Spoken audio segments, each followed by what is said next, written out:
Hey everyone, welcome back. It's good to be back. It's good to be back. Yeah. So we are going to be diving into Lux Haeresis by Daniel Schulke. Yes, we are. This one's been on my list for a while. Mine too. I that's kind it. of put it off because I knew it was going to be a tough one. I know, me too. It Yeah. is a challenging book. It's dense.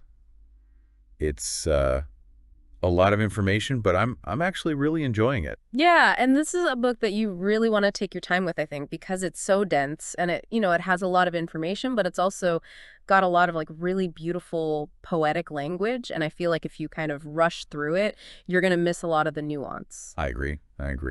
So how about you kind of give us a high-level overview of Lux Haeresis? Sure. So Lux Haeresis, The Light Heretical by Daniel Schulke. It's a really interesting book because it kind of blends personal narrative with esoteric teachings. Right. So he's kind of telling his own story of his journey into witchcraft alongside these kind of like deeper teachings about the nature of magic and the nature of reality and the way that witches see the world. Yeah. Well, we were talking before we started recording about, that idea of sight and how Schulke emphasizes that throughout the book. Right, yeah. So tell me a little bit more about that. How do witches see the world differently? Well, it all ties back to this core myth in the book, and I think this is like one of the most important parts of the book to understand is this myth of the one image and the shattered mirror. Okay. So imagine like this powerful being, right? The one image declares itself, I'm the ruler of everything. I am the... A little egotistical. Yeah, right? But the void rejects it, right? The void says, no, you're not, you're limited. Right. And then the one image sees its reflection and it sees this glorious, magnificent mirror of itself. And it's like, wow, that's amazing.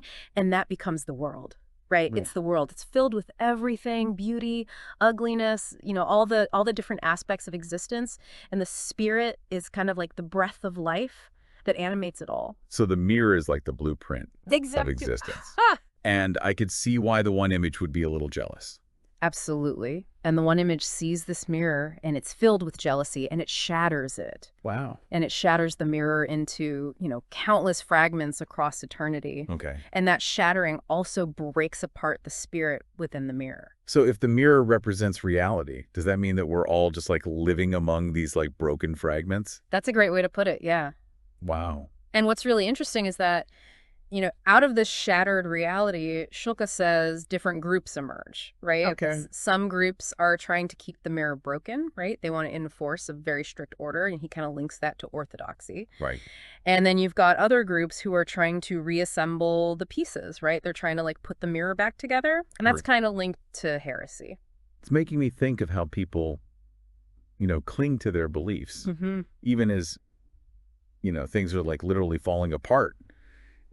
Around them. Like some people want to double down on control and other people want to rebuild. That's a great way to put it. And then you've got this third group, right? And this is where the witches come in. Okay. The witches are kind of the wild cards.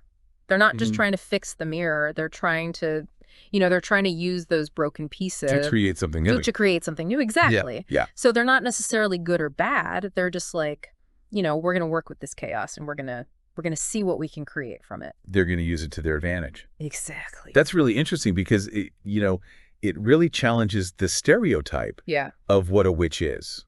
It's not just the evil cackling. Right. Not the Disney witch. Yeah, exactly. Right. So how does he describe, what a witch actually is?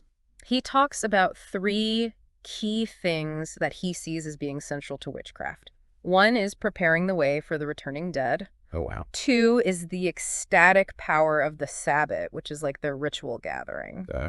And 3 is this like unique perceptual ability that we've been talking about. It's like they're tuned into a frequency that most people aren't. Exactly. Yeah, that's really interesting. I never really thought about the preparing the way for the dead aspect of witchcraft before. It's a fascinating aspect, right? And it kind of plays into this idea of witches as intermediaries between worlds. Right. They're not just dealing with the world of the living, they're also dealing with the world of the dead.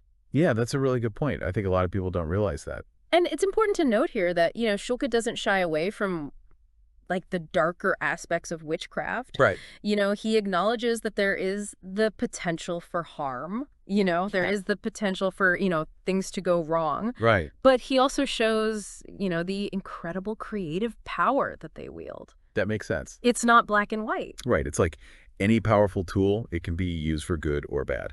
Yeah, that's a good point. Mm.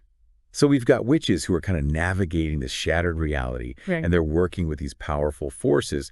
And you mentioned that he also talks about these watchers. Yes. So tell me about the watchers. So the Watchers are these kind of angelic beings that have come to Earth, and they've bestowed certain gifts upon humanity. Okay. So you can think of them as these kind of like divine patrons of, knowledge and magic. And... Like the muses in Greek mythology, but But a little creepier. a little darker. A little darker, yeah. So what is their purpose? Why are they here? Well, there are different interpretations of their purpose, right? Okay. Some say that they were, attracted to like the beauty of human women, or the vibrancy of human life. Interesting. Others say that they were trying to like guide humanity's spiritual progress. Okay. And then others say that they're just these kind of like eternal observers who are just watching us, like, It's kind of creepy to think about them like watching us and influencing us from behind the scenes. It's a little creepy, yeah. Yeah. But this is where it gets really interesting. Schulke kind of connects the Watchers to witches, specifically through the gift of the hidden fire. What is the hidden fire? So the hidden fire is like this inner flame right within the witch. Okay. And it allows them to kind of see beyond the veil of ordinary reality. Is it like a superpower? It is like a superpower. Yeah. Okay. It fuels their magical sight, and it's also connected to this idea of the Lux Haeresis, which means the light of heresy. So it's not just seeing things that other people can't see. It's like actively shaping reality with that knowledge. Yeah, and it's using that knowledge to kind of like, go against the grain of what's considered, acceptable or normal. Interesting. Okay. Mm-hmm. So that brings us to another big idea in the book. And I know we've only kind of touched on like a few of them so far, but he talks about the phantasmal order. Yes. What is that? So the phantasmal order is basically this web of energy and intelligence that kind of permeates everything. It's like an invisible web that connects everything in existence. And we're a part of that. And we're a part of it, yeah. And in fact, we have our own, like, phantasmal body. So we're not just physical beings. We're also connected to this unseen web of energy. Exactly. Wow. And what's really cool is that he says, our will, our desires, our beliefs can actually influence and shape these phantasmal energies. You're telling me we can change reality with our minds? That's exactly what he's suggesting. Wow. Okay. Yeah. I need a minute to process that. Yeah. That's a lot to take in. It is. We're connected to this web of energy. Our thoughts can shape it. Right. And our shadow selves are like the key to tapping into that power. Exactly. Okay. I have so many questions, but we're going to take a quick break and we'll be right back. Sounds good. All right. See ya. See ya. So we were talking about the phantasmal order and this web of energy and intelligence. And Schulke also talks about all these different eyes. Yeah, I was curious about that. Like ways of seeing. What are those all about? Well, it's not just about our physical eyes, right? It's about this idea that our whole body can become an organ of perception. So like feeling the energy of a place with your skin or sensing a spirit with your gut. Exactly. Yeah. He calls this the carnal eye. The carnal eye. Yeah, like our senses are amplified. Wow. That's intense. Yeah, and he even gives an example of like the heart as a carnal eye. The heart. Yeah, as a way of knowing through feeling. So it's not just seeing. It's like experiencing the world through every cell in your body. Exactly. That makes magic feel a lot more tangible to me. Right. It's not just this like mental or spiritual thing. Yeah. And Schulke gets into some pretty wild practices, when he's talking about the body of shadow and how witches can channel energy through different parts of their bodies. Oh, yeah. Like even using sexuality to awaken spirits within images. Yeah, that's a little beyond my comfort zone, personally. Mine too. But it definitely challenges our preconceived notions about magic. Right. It's not just about spells and incantations. Yeah. It's about working with the energy of the body. Yeah. So we've got witches with these heightened senses. They're tapping into this web of energy. Their bodies are the key. Where do the masks fit into all this? Ah, the masks. Yeah, he talks a lot about masks. Masks are huge. It's not just about hiding your identity. It's about focusing the gaze, entering the different state of awareness. So it's like putting on a mask lets you step into a different role. Yeah, or a different reality. And he gives practices for training your sight. Oh, yeah. For seeing beyond the mundane world. Like imagine being able to see the opposite of what's in front of you. The decay behind beauty, or the potential hidden within ruin. Exactly. Yeah. It's about shifting your perception. Okay, so if we're learning to see the world in a whole new way, how does that connect to images? Right. Because Schulke seems to think that images themselves have power. Oh, absolutely. He says images can house spirits, they can act as conduits for power. Not just the image itself, but the context. Right, what he calls the arena of reception. The arena of reception. Yeah. So the intention behind it, the setting the viewer's beliefs, all of that matters. It all plays a role. So an image can be like a battery charged with energy depending on how it's created and used. Yeah, like a magical battery. Okay. And this ties into his concept of the living idol. The living idol. Embodying divine power in a physical form. Interesting. So like the difference between admiring a photo of a beautiful place and actually standing there feeling the sun on your skin. Exactly. It's about that direct experience. Yeah. And he even critiques traditional religion for getting too caught up in the image. Preventing a more direct spiritual experience? Right. Hmm.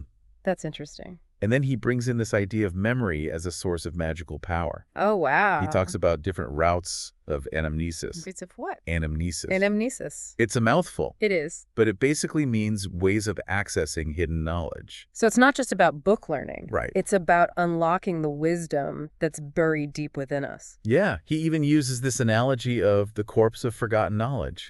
The corpse of forgotten knowledge. Yeah, like this body of wisdom that needs to be resurrected through magical practice. That's a really powerful image. It is. So how do we resurrect this corpse? Well, he talks about ascesis. Ascesis. Which is the practice of sensory negation. Like meditation. Kind of like meditation, yeah. Calming the mind to see things more clearly. Exactly. And all of this leads up to this climax of the book, the Great Unmasking Ritual. Oh, yeah, the Great Unmasking. When the narrator burns the Book of the Lamia. What? Yeah, he burns the book. The Book of the Lamia. And he has this profound vision of destruction and revelation. That sounds intense. Mm-hmm. What do you think the burning of the book represents? Well, I think it's about letting go of old beliefs. Okay. Sacrificing something precious to access deeper knowledge. So it ties back into that idea of heresy. Exactly, breaking free from established doctrines. Forging your own path. Yeah. It makes me think about how we often cling to what's familiar, even if it's holding us back. Right. So this vision of destruction and revelation, what do you make of it? Well, that's where things get really interesting. Schulke doesn't spell it out for us. He leaves us hanging. He does, and I think that's brilliant. He wants us to grapple with the meaning ourselves. Is it a warning? A prophecy? Or maybe a call to embrace a new way of seeing. We'll have to keep exploring to find out. Exactly. Yeah, the vision of destruction and revelation. It's pretty powerful. It really is. It feels like a turning point. Definitely. A moment of, profound change. Yeah. And you know what I think? And Schulke doesn't really come right out and say this. Okay. But I think what that great unmasking is about is how true knowledge can be destructive. Okay, how so? Well, he burns the Book of the Lamia, right? Which Right. is, forbidden knowledge. Right. And it triggers this vision of, his old abbey being consumed by flames. Right. And I think it's like, gaining this new understanding obliterates his old world. Yeah. His whole belief system. It's like a necessary sacrifice. Yeah. Yeah. Burning away the old to make way for the new. That's a great way to put it. Yeah. It's a scary process. It is. But it's also, it creates that space Right. for something new to emerge. Like clearing out the deadwood to let new growth flourish. Exactly. Yeah. I like that. And I think that's kind of Schulke's point here, is that true spiritual growth often involves this breaking down and rebuilding. Right. We have to let go of what we thought we knew to make room for new insights.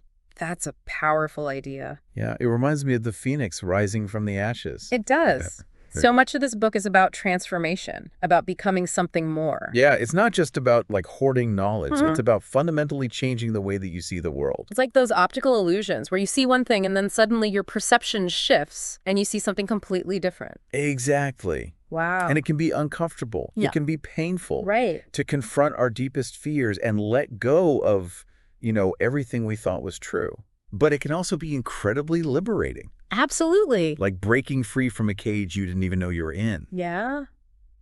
Do you think that's what Schulke means by the light heretical? I think so, yeah. It's about challenging dogma. Right. Forging your own path to understanding. And that potential for power might be hidden in unexpected places. Yeah. Even in the darkness or the things that we fear. Absolutely. Wow. Schulke's work is all about encouraging us to, look beyond the surface, to question everything. Yeah. To find our own unique path to enlightenment. Well, this has been a wild ride. It has. I'm still processing all these amazing ideas that Schulke presents in Lux Haeresis. It's definitely a book that stays with you. It is. It makes you think. Yeah, and I think we've barely even scratched the surface. Oh, yeah. But hopefully we've sparked your curiosity. Yeah. And if you're looking for a mind-bending exploration of witchcraft, magic, and the nature of reality, I highly recommend checking it out. It's a good one. And remember, the true magic lies in, continuing to seek, to question, to explore. Getting too deep. Exactly. Well, until next time, listener. See you later. Thanks for joining us.